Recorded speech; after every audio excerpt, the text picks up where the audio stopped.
Paano yan, Mr. Maravillas? Galit na si Super Ate.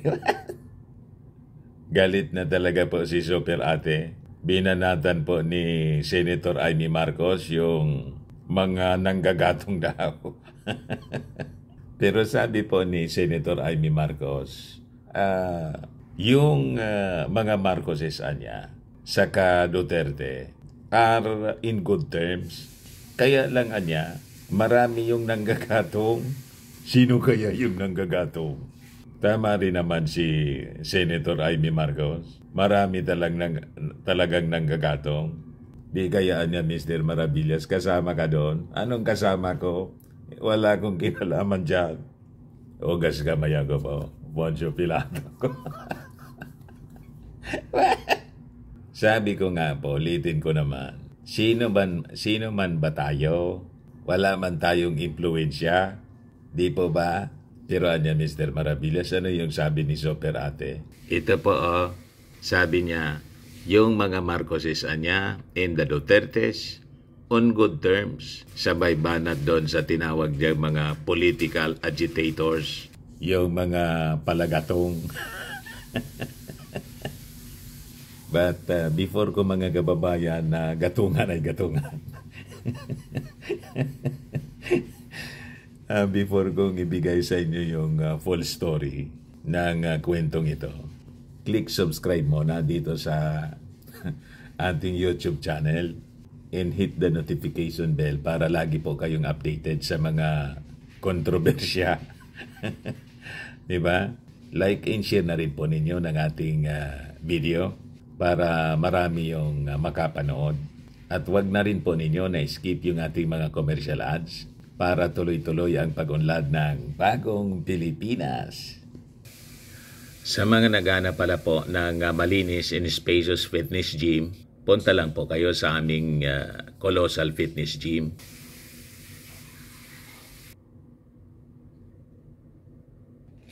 We also offer Grab car rental with our brand new 2023 model po ng Toyota Innova.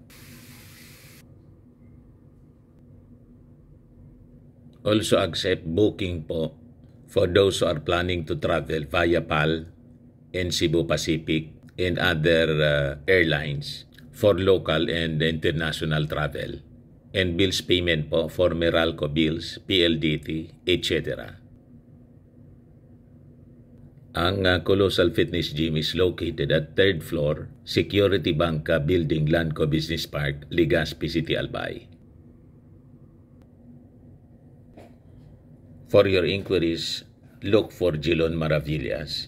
Contact number 0966-802-0949.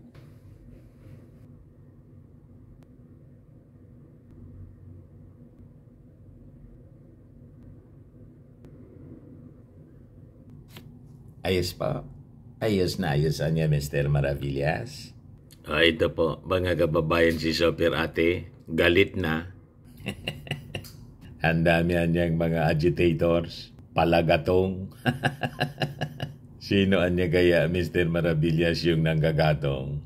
Hindi man po pinangalanan ni Super Ate. Pero sabi niya, yung kanilang pamilya daw, at saka yung mga Dutertes are on good terms. Sabay banat po sa mga political troublemakers sa gitna ng impeachment.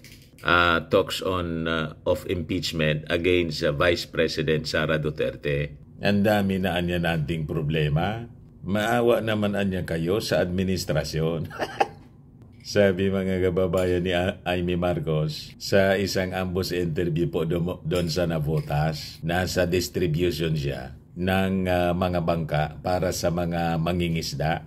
Sabi po ng senadora, yung mga nagpapakanaan niya nito na halos kada linggo ay may pasabog nitong 4 na linggong nakaraan. Isa na anya, maawa naman sila sa Pilipinas.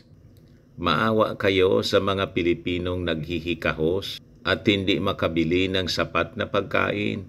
Pagka mahal-mahal, mahiya naman tayo bilang Pilipino. Yan po yung sabi ni Senator Amy Marcos. Anya Mr. Maravillas, tinukoy ba ni, ni Senator Amy kung sino itong may pakana? Hindi man po pinangalanan ni Senator Amy. Pero anya, Mr. Maravillas, sa tingin mo, sino yung tinutukoy ng senadora? Tingin ninyo po, sino? Kasi po, kung titingnan natin kung sino yung tutukuyin natin, kung sino yung linggo-linggo may pasabog, ang may gawa nun, yung kanyang yung kanyang kinikilalang parang tatay na, si Mau Diggs po yung linggo-linggo. Yung linggo-linggo po mga kababayan na may pasabog. Si Mau Diggs po yun. Kaya niya siguro, Mr. Maravillas, hindi itinukoy ng senadora. Malamang po, baka pinariringgan po mga kababayan ni Superate, si Mau Diggs mismo. Kasi wala man pong ibang salita ng salita, linggo-linggo. Weekly kasi po yung program ni Mau Diggs doon sa SMNI. What? Kaya lang po, siyempre, kaibigan niya si dating Pangulong Digong, alangan man pangalanan niya. Kaya ang sinabi na lang niya, maawa naman kayo. Oy, Digong, maawa daw kayo. Yun ang pakiusap ng inyong kaibigan na si Senator Amy Marcos, na kahit nga po lagi ninyong sinisiraan noong tumakbo yung kanyang kapatid na si President Bongbong Marcos, pero kinikilala pa rin kayong tatay. Diba? At hindi kayo mapangalanan ni Senator Amy na siyang may pakana. Diba? Sabi rito po sa balita, according to the Senator, her brother, President Ferdinand Marcos Jr., Vice President Duterte, and former President Rodrigo Duterte are not problematic. She then criticized those who are making trouble, but did not name names, noting that she only read news reports. Kita ninyo, hindi niya pinangalanan po. Niya, Mr. Maravillas, di kayaan niya yung kanyang pinsan, yung pinatutungkulan, si Martin Romualdez po.